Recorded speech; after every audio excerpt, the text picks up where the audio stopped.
वहां जितनी स्त्रियां उपस्थित थी उन सब की गणना करने में कौन समर्थ है। उनके दिए हुए रत्नमय सिंहासन पर भगवान शिव प्रसन्नता पूर्वक बैठे। उस समय उन्होंने भगवान शिव से नाना प्रकार की विनोदपूर्ण बातें कही। तदनंतर प्रसन्न चित्त हुए महेश्वर ने अपनी पत्नी के साथ मिष्टान भोजन और खाने का आचमन किया। इसके बाद कपूर डाला हुआ पान खिलाया गया। इसी अवसर पर अनुकूल समय जान प्रसन्न हुई रति ने दीनवत्सल भगवान शंकर से कहा, भगवान, पार्वती का पानी ग्रहण करके आपने अत्यंत दुर्लभ सौभाग्य प्राप्त किया। बताइए, मेरे प्राणनाथ को जो सर्वथा स्वार्थ रहित थे, आपने क्यों भस्म कर डाला? अब यहाँ मेरे पति को जीवित कीजिए। अपने अंतकरण में काम संबंधी व्यापार को जगाइए। आपको और मुझको जो समान रूप से वियोग जनित संताप प्राप्त हुआ, उसे दूर कीजिए। महेश्वर, आपके इस विवाहोत्सव में सब लोग सुखी हुए, केवल मैं ही अपने पति के बिना दुख में डूबी हुई हूँ। देव शंकर, प्रसन्न होइए और मुझे सनाथ कीजिए। दीन बंधो प्रभो, अपनी कही हुई बात को सत्य कीजिए। चराचर प्राणियों सहित तीनों लोकों में आपके सिवा कौन दूसरा है जो मेरे दुख का नाश करने में समर्थ हो। ऐसा जानकर आप मुझ पर दया कीजिए। दीनों पर दया करने वाले नाथ, आपको आनंद प्रदान करने वाले अपने इस विवाहोत्सव में मुझे भी उत्सव संपन्न बनाइए। मेरे प्राणनाथ के जीवित होने पर ही मैं अपनी प्रिय पार्वती के साथ आपका सुंदर विहार परिपूर्ण होगा, इसमें संशय नहीं है। सर्वेश्वर, आप सब कुछ करने में समर्थ हैं, क्योंकि आप ही परमेश्वर हैं। यहाँ अधिक कहने से क्या लाभ। सर्वेश्वर, आप शीघ्र मेरे पति को जीवित कीजिए। ऐसा कहकर रति ने गांठ में बांधा हुआ कामदेव के शरीर का भस्म शंभु को दे दिया और उनके सामने हा नाथ कहकर रोने लगी। रति का रोदन सुनकर सरस्वती आदि सभी देवियां रोने लगी और अत्यंत दीन वाणी में बोली, प्रभु, आपका नाम भक्त वत्सल है। आप दीन बंधु और दया के सागर हैं। अतः काम को जीवन दान दीजिए और रति को उत्साहित कीजिए। आपको नमस्कार है। श्री ब्रह्मा जी कहते हैं, हे नारद, उन सब की यह बात सुनकर महेश्वर प्रसन्न हो गए। उन करुणा सागर प्रभु ने तत्काल ही रति पर कृपा की। भगवान शूल पाणिनि की अमृतमयी दृष्टि पड़ते ही पहले जैसे रूप, वेश और चिन्ह से युक्त अद्भुत मूर्तिधारी सुंदर कामदेव उस भस्म से प्रकट हो गया। अपने पति को वैसे ही रूप, आकृति, मंद मुस्कान और धनुष बाण से युक्त देख रति ने महेश्वर को प्रणाम किया। वह कृतार्थ हो गई। उसके प्राणनाथ की प्राप्ति कराने वाले भगवान शिव का अपने जीवित पति के साथ हाथ जोड़कर बारंबार स्तवन किया। पत्नी सहित काम की हुई स्तुतियों को सुनकर सौहार्द हृदय भगवान शंकर अत्यंत प्रसन्न हुए और इस प्रकार बोले, भगवान शंकर ने कहा, मनोभाव, पत्नी सहित तुमने जो स्तुति की है उससे मैं बहुत प्रसन्न हूँ। स्वयं प्रकट होने वाले काम, तुम वर मांगो। शंभु का यह वचन सुनकर कामदेव महान आनंद में निमग्न हो गया और हाथ जोड़कर मस्तक झुकाकर गदगद वाणी में बोला।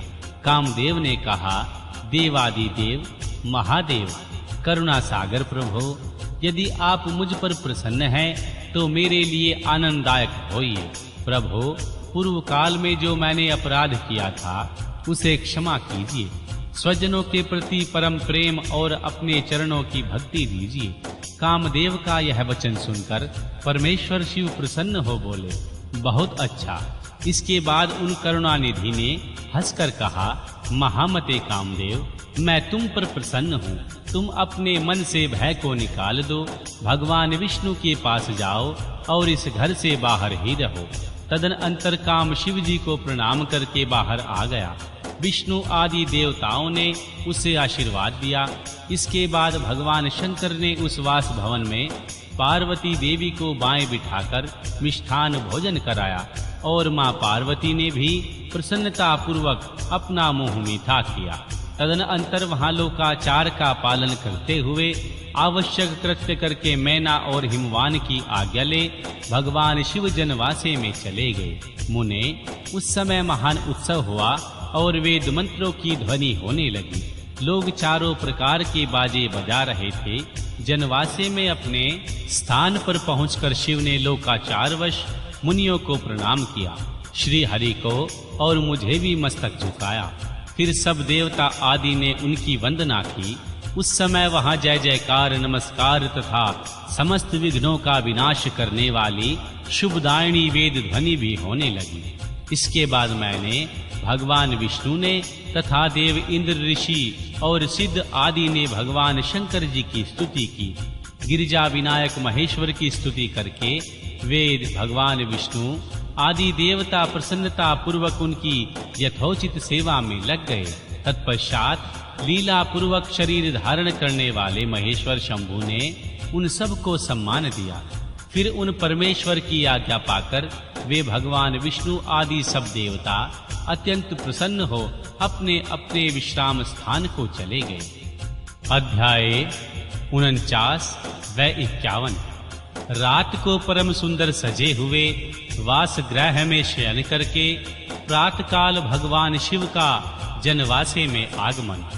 श्री ब्रह्मा जी कहते हैं, तात तदन अंतर भाग्यवानों में श्रेष्ठ और चतुर्गिरिराज हिमवान ने बारातियों को भोजन कराने के लिए अपने आंगन को सुंदर ढंग से सजाया तथा अपने पुत्रों एवं अनन्य पर्वतों को भेजकर शिव सहित तथा देवताओं को भोजन के लिए बुलवाया।